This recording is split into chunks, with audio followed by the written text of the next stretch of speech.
apakah kata-katanya, apakah kun fayakun, atau wahyu atau apa. Tentu Anda mengetahui keberadaan Allah Anda itu dari apa yang telah diwahyukan kepada nabi, ya, kepada nabinya. Ya, wahyu itu hubungannya dengan sesembahan Anda itu bagaimana? Ya, lalu siapa yang menerima, siapa juga yang menyampaikan. Ia menyampaikan kepada malaikat itu dengan cara apa? Kalau di iman kekristenan kan sudah jelas, ya. Firman Allah seperti yang saya katakan tadi, itu adalah pikiran Allah itu sendiri yang diaplikasikannya melalui ia berfirman. Artinya ketika ia menyampaikan segala sesuatu kehendaknya melalui para nabi, suara ataupun pendengaran ataupun penglihatan para nabi itu diciptakannya. Contoh, Musa mendengar suara Allah atau para nabi, ya, mendengar suara Allah. Apakah suara itu adalah suara Allah itu sendiri? Tentu bukan. Suara itu diciptakannya melalui ia berfirman. Ya, terciptalah suara, maka makhluk sebagai terbatas ia mendengar suara itu. Ketika adanya Musa melihat api, tentu api itu bukan Allah, itu ciptaan Allah. Namun yang disembah oleh Musa apakah api tersebut? Bukan. Ya, yang disembah oleh Musa hakikat di balik api tersebut. Begitu juga dengan Yesus. Yang kita sembah itu apakah rambut Yesus, hidung Yesus, atau paha Yesus atau betis Yesus? Ya bukan. Yang disembah oleh umat Kristen itu adalah hakikat keilahian Yesus yang adalah firman Allah yang kekal bersama Allah. Anda juga mengimani Al-Quran Anda itu sebagai kalamullah atau perkataan Allah. Namun perkataan Allah bukanlah kertasnya atau tintanya atau pulpennya. Mencerdaskan, saya potong ya, maaf. Apa? Kamu mau khotbah atau mau apa? Kalau mau nanya langsung aja pada intinya sama Gurunda. Udah ngerti ya, Gurunda, nggak perlu panjang-panjang lebar, oke? Menghemat waktu, takut. Banyak yang lain yang mau nanya. Jangan silakan. Takut. Ini dua arah, konsumsi dua arah ini ya. Iya, tapi kan ada, bukan kamu aja, banyak yang lain. Enggak, tolong mencerdaskan. Tadi itu yang bertanya itu Bunda Ted. Jadi kasih dia waktu. Kamu di sini itu bukan untuk berkhotbah. Ya enggak masalah, bagi dia enggak masalah juga. Iya, sekarang sudah saya persilakan. Tapi enggak perlu panjang-panjang. Biar ditanggapi sama Gurunda. Setelah Gurunda tanggapin, kamu udah biar ketet gitu langsung. Kenapa harus apa yang mau disampaikan? Harus takut anak buahnya ini. Udah, kamu diam dulu, mencerdaskan. Bunda Rose, biarkan saja, karena belum mendapat poin atau belum ada kesimpulan yang ditemukan oleh Bang Mencerdaskan. Jadi bolehlah dia bertanya. Enggak, udah tiap hari di mana-mana Komal. Tadi itu Bunda Ted kan bertanya tuh sama Bang Zuma, apa udah terjawab belum? Oke, saya lanjut. Daripada berpolemik. Gini. Selesaikan dulu Bang Mencret. Nanti ditanggapi sama Gurunda Zuma. Anda silakan. Menciptakan polemik yang tidak ada faedahnya ya. Di sini kita mencerdaskan. Salah satu argumentasi kita yang maaf saya potong bentar ya. Boleh Anda bernarasi sebentar aja, jangan lama-lama, dan apa pada ya, enggak masalah. Pokoknya mau ditanyakan langsung aja. Mendengarkan. Jangan lama-lama, itu aja maksud saya kok. Ya kenapa harus takut? Karena ditanya, dia bertanya panjang lebar, saya menjelaskan juga dong. Kenapa harus takut? Enggak ada yang membunuh Anda di sini ya. Anda tetap hidup kok. Langsung aja, nggak usah banyak omong. Ya. Udah, langsung. Ketika Anda mengimani bahwasannya Quran itu adalah wahyu dari Tuhan, maka yang Anda sembah itu bukan kertasnya, bukan tinta bolpennya. Yang Anda sembah ya hakikat di balik apa yang menjadi pesan Allah. Begitu juga dengan Yesus. Ya, kami meyakini Dia bahwasanya Ialah yang menebus dosa kami. Bukan karena ada pahanya, ada bulunya, ada rambutnya. Ya, begitu.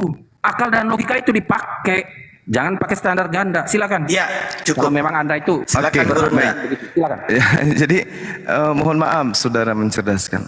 Saya ini orang lama ya. Yang Kristen sembah itu tidak seperti itu yang Anda katakan. Memang kalau Anda menggunakan pola Islam, pola akal, ya sedikit masuk logika sih.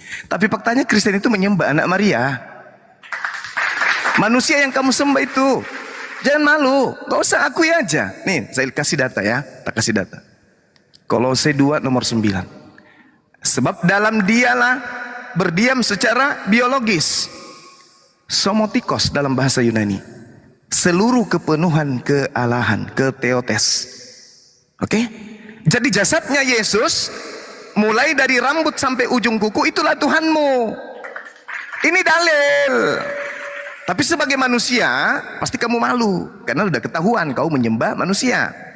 Di dalam Filipi 2 nomor 6 sampai nomor 8, yang walaupun dalam rupa theos tidak menganggap kesetaraan dengan theos sebagai milik yang harus dipertahankan, melainkan si theos telah mengosongkan dirinya sendiri, dan theos mengambil rupa seorang hamba, dan theos menjadi sama seperti manusia, dan theos dalam keadaannya sebagai manusia, theos telah merendahkan dirinya, dan theos taat sampai mati, bahkan theos mati di atas kayu salib. Jangan malu-malu, akui aja. Memang kami menyembah firman yang telah menjadi daging, Bang Suma. Gak ada yang bisa kamu tipu di sini, gak ada. Kristen menyembah daging, titik. Jangan kau berhalusinasi. Ya, Roma 14 nomor 9, untuk itulah Yesus mati supaya menjadi mayat. Setelah menjadi mayat, bangkit kembali untuk menjadi Tuhan bagi Kristen. Dalil. Roma 10 nomor 9. Barang siapa yang berkata dengan mulutnya Yesus itu adalah Tuhan, dan apa yang diucapkan oleh mulutnya itu diimani sepenuh hati, maka dia akan diselamatkan. Jadi nggak usah malu-malu. Setiap orang Kristen berdoa, Tuhan kita Yesus, Tuhan Yesus kita, dan seterusnya. Nggak usah Anda bisa menyembah Al-Quran, tidak menyembah Al-Quran, tapi menyembah yang di belakang Al-Quran. Nggak usah kamu pakai konsep seperti itu. Malu-maluin. Akui aja Tuhan kami memang pernah menjadi mayat. Dah selesai. Nah kemudian ketika kita berbicara di awal, ini kita berbicara mengenai wujud, keberadaan Tuhan. Bukan kebagaimanaan Tuhan, tapi keberadaan Tuhan. Tuhan itu ada sebelum segala sesuatu dicipta. Sebelum Yesus ada, Tuhan lebih dulu ada. Jangankan Yesus, emaknya, kakeknya, buyutnya, opungnya lebih dulu ada daripada Yesus.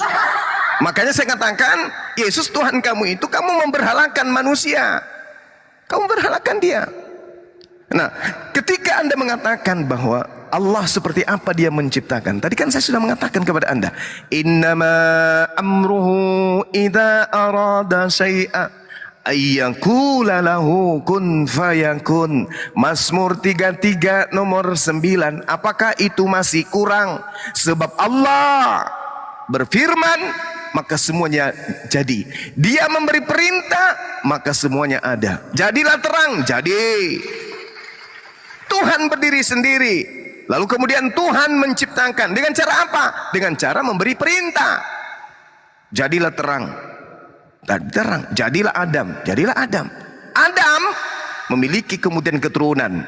Lahirlah, terciptalah terciptalah kemudian Maria. Maria tercipta lagi anaknya, keturunannya bernama Yesus. Di sini Yesus yang kemudian dipermak oleh Romawi Yunani Barat untuk menggantikan dewa Zeus, dijual kemudian sampai ke Indonesia menjadi Tuhan lu. Bung.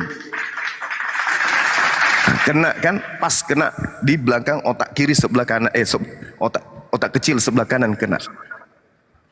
Itu. Jadi saudara mincir diskin, udah berapa kali tak ajarin bahwa kalian orang Kristen itu menyembah ciptaan Tuhan. Selesai.